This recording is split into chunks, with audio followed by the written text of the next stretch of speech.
பெரியாழ்வாரின் பெருந்தவமே, தென் தமிழகத்து தேவதையே, திருவரங்கத்து திருமாலை திருக்கரம் பற்றிய கோதையே, அரங்கனுக்கே ஐ லவ் யூ சொன்ன ஆண்டாளே, உன் காதல் மொழியால் கரைந்தே போனான் பார்க்கடலில் பரந்தாமன்.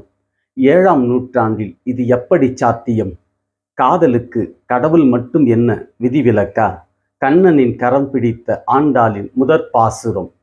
திங்கள் மதி நிறைந்த நன்னாள், நீராடப் போதுவீர் போதுமின் நேரிழியர், சீர்மல்கும் ஆயர்பாடி செல்வ சிறுமிகள், கூர்வேல் கொடுந்துழில் நந்தகோபன் குமரன், ஏராந்த கண்ணி யசோதை இளஞ்சிங்கம், கார்மேனி செங்கன் கதிர்மதியம் போல்முகத்தான், நாராயணை நமக்கே பறை தருவான், பாரோர் புகழ படித்தலோர் எம்பாவாய். முழுநிலா ஒளி வீசும் மார்கழி நன்னாளில் நீராடச் செல்வோம் ஆயர்குலத்து சிறுமிகளே, கருத்த மேனியும் சிவந்த கண்களும் கூரிய வேலும் சூரிய முகமும் கொண்ட யசோதாவின் இளம் சிங்கம், நாராயணன் நகலாய் இருக்கும் கண்ணனை வணங்க இந்த உலகம் நம்மை வாழ்த்துமே.